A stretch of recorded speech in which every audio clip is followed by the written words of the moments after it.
दोस्तों, आज हम जिस शख्स की बात करने जा रहे हैं उसके बारे में कहा जाता है कि उसने एक पूरे देश को ही मूर्ख बना दिया और ख़ुद को एक मसीहा की तरह पेश किया। लेकिन इसका अंजाम क्या होता है, आइए देखते हैं। जोनाथन वाइल्ड, इसकी पैदाइश होती है 1682 में वुल्वरहैम्पटन नाम के इलाके में, जो कि लंदन के पास है। जोनाथन वाइल्ड की फैमिली की जो फाइनेंशियल हालत है, आर्थिक हालात, वो ज़्यादा अच्छे नहीं थे। गरीबी में इनका जन्म होता है। जोनाथन 5 भाई बहनों में सबसे बड़ा था। अब चूंकि इसके माँ बाप बहुत गरीब थे तो मजबूरन इसे काम की तलाश में लंदन जाना पड़ता है। जैसा कि हमारे यहाँ अक्सर होता है कि मिडिल क्लास और लोअर क्लास के लोग जो है वो दिल्ली मुंबई जाते हैं रोज़गार की तलाश में, तो जोनाथन को भी लंदन जाना पड़ता है। अब जोनाथन के जो पिता हैं वो कारपेंटर थे। उसकी जो माँ जो थी वो सब्जी वगैरह बेचती थी, हर्ब्स वगैरह बेचती थी वहाँ की मंडियों में, ताकि घर का गुजारा चला जा सके। तो इस तरह ये जोनाथन के लिए एक मजबूरी बन गई कि उसको कोई ना कोई रोज़गार ढूंढना ही था। तो वो रोज़गार की तलाश में लंदन चला जाता है और वहाँ पर बक्कल बनाने का काम सीखता है। लेकिन कुछ दिन काम करने के बाद उसका जो मास्टर होता है, उसका जो मालिक होता है, वो उसको वापस भगा देता है और मजबूरन जोनाथन को वापस से वुल्वरहैम्पटन में आना पड़ता है। कुछ दिन वहाँ पर वो वक्त बिताता है। 4 साल निकल जाते हैं और 4 साल बाद वो सोचता है कि वो वापस लंदन जाएगा, फिर से काम तलाशेगा, इस उम्मीद में कि शायद अब चीज़ें कुछ बेहतर होगी, अब चीज़ें कुछ सुधरेगी। तो इस उम्मीद से वो लंदन के लिए निकल पड़ता है। लेकिन जब वो लंदन में आता है तो इस बार भी उसकी लंदन का जो ट्रिप है या लंदन का जो जर्नी है, लंदन का जो सफ़र है, वो ज़्यादा सुहाना नहीं रहता। 1710 में कुछ क्राइम की वजह से इसको फिर से लंदन की एक जेल में डाल दिया जाता है। लेकिन अब यहाँ पर एक चेंज आता है जोनाथन की लाइफ में। यहाँ पर वो कुछ ऐसे क्रिमिनल से मिलता है जिसके साथ वो काफ़ी ज़्यादा थ्राइव करता है। उनके साथ रहकर उसको काफ़ी कुछ चीज़ें सीखने को मिलती है और वो उनमें बहुत अच्छे कॉन्टेक्ट्स बना लेता है। इन सब क्रिमिनल्स की एक खासियत थी कि सारे के सारे करप्ट थे, सारे के सारे भ्रष्टाचारी थे, अपने से छोटे क्रिमिनल हैं उनसे पैसा वसूलते थे। और धीरे धीरे जोनाथन वाइल्ड है वो भी इस कला में माहिर होता गया। यहाँ पर जोनाथन की मुलाकात होती है एक मैरी मेलिना नाम की प्रोस्टिट्यूट से, मैरी मेलिना नाम की एक वेश्या से। अब मैरी मेलिना और जोनाथन वाइल्ड एक दूसरे को पसंद करते हैं। इनके बीच में लाइक बॉयफ्रेंड गर्लफ्रेंड टाइप का रिश्ता बन जाता है और मैरी मेलिना जोनाथन को अपने लोअर क्लास गैंग से मिलाती है और उसको खुद की गैंग में शामिल कर लेती है। अब जोनाथन चूँकि बोलने वगैरह में काफ़ी उस्ताद था और काफ़ी बेबाक था, तो उसके जल्दी से बहुत सारे कॉन्टेक्ट्स बन जाते हैं और ये जेल में काफ़ी ज़्यादा ऐसे कॉन्टेक्ट्स बना लेता है जो उसको आगे बढ़ने में बहुत ज़्यादा मदद कर सकते थे। अब 1712 में जोनाथन की रिहाई हो जाती है और वो जेल से छूट जाता है और अब वो रहने लग जाता है मैरी मेलिना के साथ। और ये दोनों इस तरह से रहते हैं जैसे कि हस्बैंड वाइफ रहते हैं।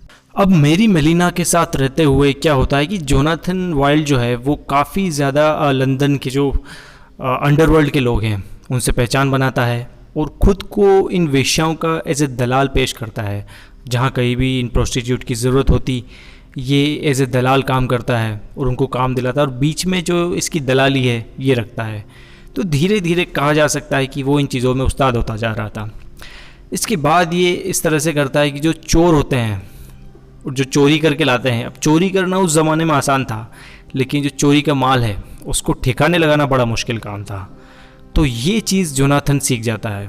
वो चोर लोगों से सामान लेता सस्ते में। उसके बाद इसने अपना नेटवर्क बना लिया खुद का और ये उस नेटवर्क के ज़रिए उस सामान को कहीं ज़्यादा गुना दाम में बेचा करता था। अब ये वो वक्त था जब लंदन में क्राइम जो है वो अपने चरम पर था। लोग जीने के लिए आज जिस तरह से काम करते हैं, नौकरियां करते हैं, धंधे करते हैं, उस समय लोग जीने के लिए चोरियां करते थे और कई हज़ारों लोग, ये 1-2 की संख्या सैकड़ों में नहीं थे, ये लोग हज़ारों में थे। अब होता क्या है कि जोनाथन वाइल्ड को एक शख्स मिलता है जिसका नाम होता है चार्ल्स हिचिन।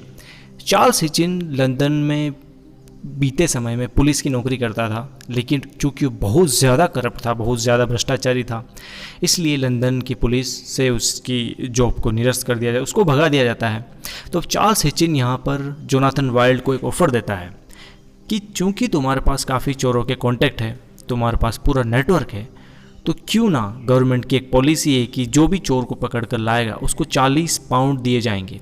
40 पाउंड आज के ज़माने में 6000 पाउंड होते हैं, जो कि शायद इंडियन रुपीज़ में काफ़ी ज़्यादा, लाख से भी ऊपर पहुंचते हैं शायद। तो चार्ल्स हिचिन कहता है जोनाथन से कि अगर तुम अपने राइवल गैंग के चोरों को पकड़वाने में या फिर तुम्हारी ही गैंग के कुछ ऐसे चोर हों जो कि तुम्हारी बात नहीं मानते हों, या फिर तुम चाहते हो कि उनको हम पकड़ लें, तो तुम उनको पकड़वाने में मेरी मदद करो, ताकि हम गवर्नमेंट से जो 40 पाउंड का पैसा मिलता है उसको हम आपस में बांट लेंगे। तो शुरुआत में जोनाथन वाइल्ड इसके लिए तैयार हो जाता है, क्योंकि ये ऑफ़र बुरा नहीं था और वो खुद भी चाहता था कि उसके राइवल गैंग के जो चोर हैं वो पकड़े जाएं, और उसकी खुद की गैंग में भी कई ऐसे चोर थे जो कि उसकी बात नहीं मानते थे।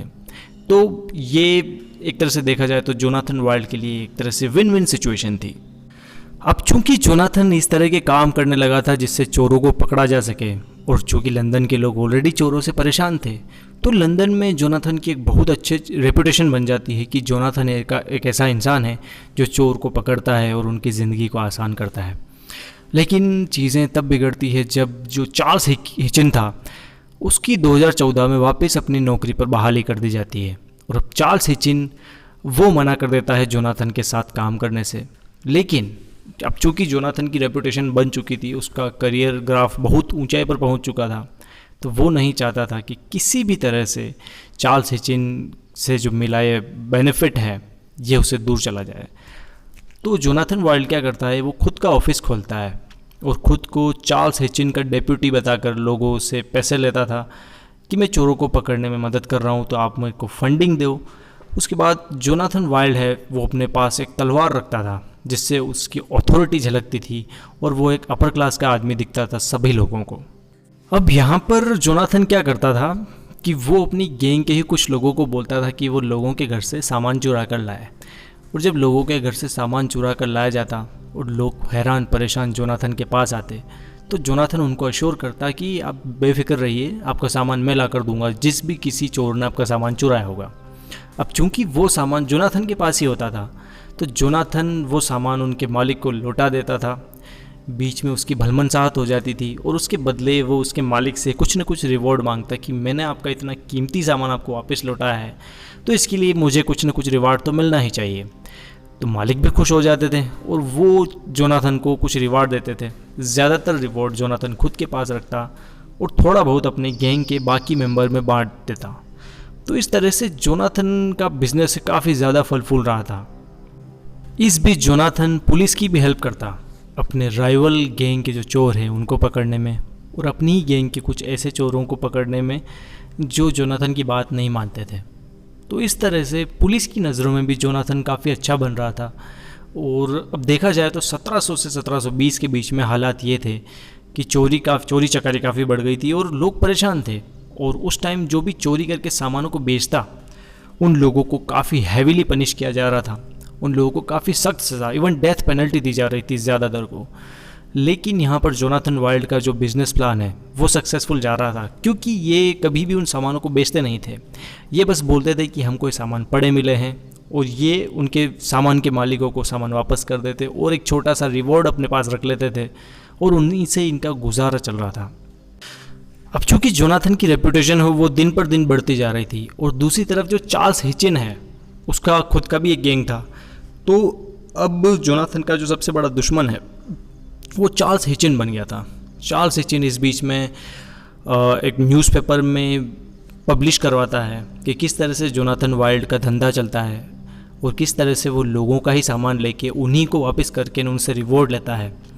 तो इससे जोनाथन वाइल्ड की जो रेपुटेशन है उसको थोड़ा धक्का लगता है, लेकिन इस पर जोनाथन वाइल्ड ज़्यादा रिएक्ट नहीं करता है, बिल्कुल शांत रहता है। और उससे लोगों को लगता है कि जोनाथन वाइल्ड की कोई गलती नहीं है, वो सिर्फ कॉन्स्पिरेसी का शिकार हुआ है।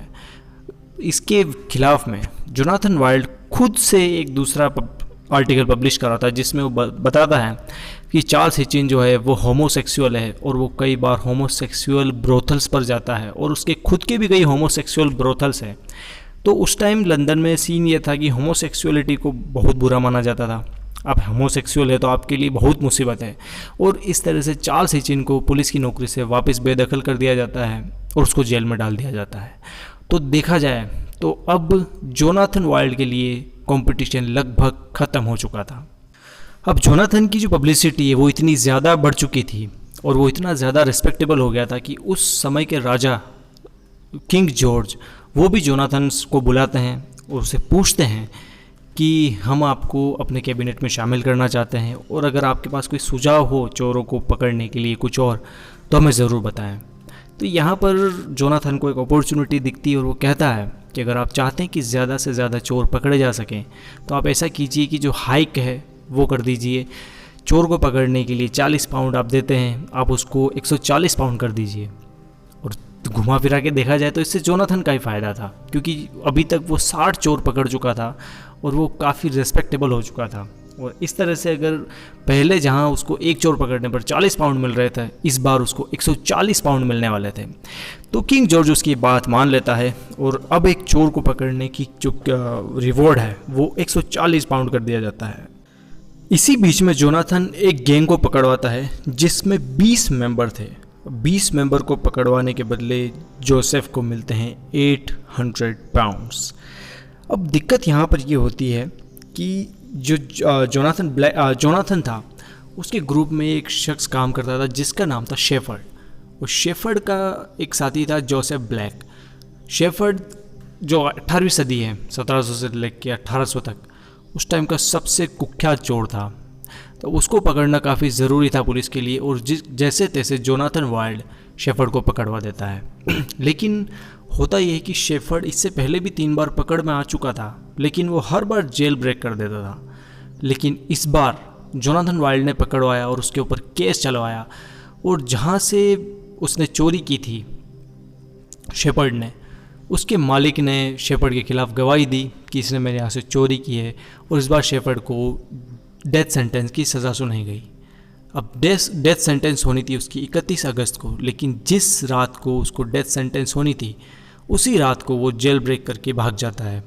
अब उसका ये जेल से भाग जाने का जो स्टंट है वो उसको लोगों में इतना पॉपुलर बनाता है कि लोग उसको एज ए हीरो ट्रीट करने लग जाते हैं कि ये कोई हीरो ही है जो इस तरह की स्टंट करके 4थी बार जेल ब्रेक करके भागा है। लेकिन जल्द ही जोनाथन वाइल्ड शेफर्ड का एक साथी को, जिसका नाम जोसेफ ब्लैक था, जिसको सारे ब्लू स्किन कह के बुलाते थे, ये उसको पकड़वा देता है और उसको जेल में डलवा देता है। अब यहाँ पर भी जो इनका पुराना मालिक था वो इसके खिलाफ गवाही देता है और ब्लू स्किन को डेथ सेंटेंस की सज़ा सुनाई दी जाती है। अब वहीं पर जो ब्लू स्किन होता है उसको पता है कि इन सब के पीछे जोनाथन वाइल्ड है, तो वो चाकू लेकर जोनाथन के गले पर अटैक कर देता है और जोनाथन वहीं पर बेहोश हो जाता है। अब चूंकि ब्लू स्किन को तो मौत की सज़ा सुनाई जा चुकी थी, उसको मौत की सज़ा दे दी जाती है और जोनाथन धीरे धीरे रिकवर हो रहा होता है। कुछ दिनों बाद शेफर्ड फिर से पकड़ा जाता है और शेफर्ड को जैसे ही पकड़ा जाता है उसके खिलाफ फिर से डेथ वारंट जारी कर दिया जाता है और इस बार बिल्कुल टाइट सिक्योरिटी रखी जाती है और टाइट सिक्योरिटी के बीच शेफर्ड को सज़ाए मौत दे दी जाती है। अब यहाँ पर होता यह है कि शेफर्ड को भी पकड़ लिया जाता है, लेकिन जो लोग शेफर्ड को एक हीरो की तरह देख रहे थे और जो ब्लू स्किन था उसको जब डेथ पेनल्टी की सज़ा सुनाई गई, उस टाइम जोनाथन वाइल्ड से भी पूछा गया था कि क्या वो चाहता है कि ब्लू स्किन की सज़ा कम कर दी जाए या उम्र कैद में तब्दील कर दी जाए। तो जोनाथन अपनी जो रेपुटेशन उसका फ़ायदा उठाते हुए कहता है कि नहीं, ब्लू स्किन को मौत की सज़ा दी जानी चाहिए। तब ब्लू स्किन जोनाथन के ऊपर कई सारे इल्ज़ाम लगाता है जो कि हालांकि सच थे। तो इससे लोगों के बीच में एक परसेप्शन बनता है कि हो सकता है कि जोनाथन वाइल्ड भी करप्ट हो और हमारे बीच में एक ऐसी इमेज पैदा कर रखी हो कि वो एक हीरो है। कुछ दिनों बाद जब जोनाथन की हालत सुधरती है, वो वापस से अपनी फुल स्ट्रेंथ गेन करता है, उसके बाद एक हादसा होता है जोनाथन के साथ कि उसकी गैंग का जो मेन शख्स था, जो जोनाथन के बाद सारा काम देख रहा था, जोनाथन का विश्वास पात्र था, वो एक चोरी में पकड़ा जाता है और उसको जेल के अंदर डाल दिया जाता है और उसको डेथ पेनल्टी की सज़ा सुनाई जाती है। अब उसको डेथ पेनल्टी की सज़ा हो चुकी है, अभी सज़ा सुनाई गई है, अभी डेथ पेनल्टी हुई नहीं है, तो जोनाथन को लगता है कि उसको छुड़ाया जाना चाहिए। तो वो और उसका एक साथी क्विंट आर्नोल्ड दोनों जाते हैं और जेल ब्रेक करने की कोशिश करते हैं ताकि उनके साथी को छुड़ाया जा सके। लेकिन इस जेल ब्रेक में हाथापाई होती है और ना तो वो अपने साथी को छुड़ा पाते हैं और इस बीच में खुद की शक्ल भी रिवील कर देते हैं, जिससे पुलिस को पता लग जाता है कि ये और कोई नहीं बल्कि जोनाथन वाइल्ड और उसका साथी है क्विंट आर्नोल्ड। तो इसके बाद पुलिस की नज़रों में जोनाथन पूरी तरह से इस टाइप से हो जाता है कि जोनाथन वाइल्ड इन सब के पीछे है और हम अभी तक उसका असली चेहरा पहचान नहीं पाए।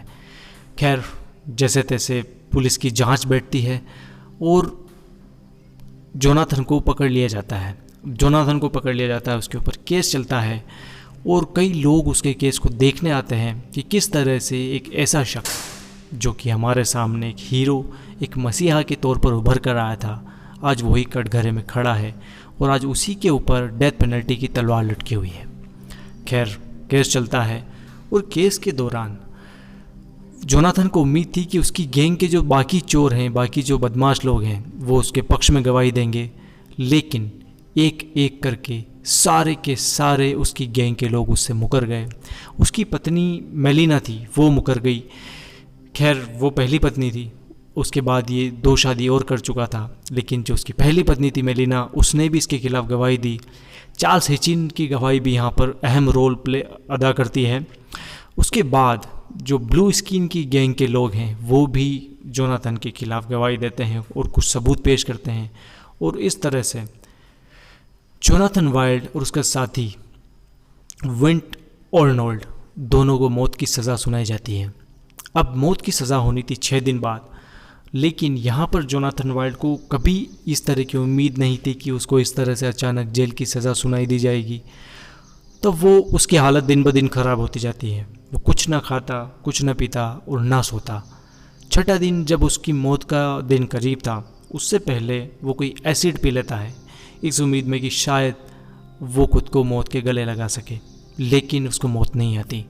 बजाय इसके वो कोमा में चला जाता है। अब चूंकि उस टाइम लंदन में सीन था कि चाहे आप कोमा में है, बेहोश है, कोई भी समस्या हो, अगर आपको फांसी दी जानी है तो आपको फांसी दी जाएगी। अब जोनाथन वाइल्ड इतना फेमस आदमी हो चुका था कि उसकी सज़ाए मौत को देखने के लिए टिकट बंटे। वहाँ पर कई लोगों ने महंगे टिकट लिए और उसकी मौत की सज़ा को देखने के लिए आए। लेकिन जब वो देखने आते हैं तो उनको पता चलता है कि जोनाथन वाइल्ड अपने होश में नहीं है। वो देखना चाहते थे जोनाथन वाइल्ड खुद की खुली आंखों से खुद को मरते हुए देखे, लेकिन उनका ये जो मंसूबा है, इन पर जोनाथन वाइल्ड ने पानी फेर दिया, क्योंकि एसिड को पीने की वजह से वो कोमा में जा चुका था। खैर, कोमा में ही जोनाथन वाइल्ड को फांसी की सज़ा दे दी जाती है और इस तरह एक ऐसे चोर की कहानी का अंत होता है जिसने चोरी को ही अपना पेशा बनाया, उसी से इज्जत कमाई, शोहरत कमाई और उसी की बोझ के तले वो दब कर मर चुका। तो दोस्तों, ये थी आज की कहानी। मिलते हैं किसी नए दिन, नए एपिसोड में, नई कहानी के साथ, एक सच्ची घटना के साथ। तब तक के लिए इजाज़त दें। शुक्रिया।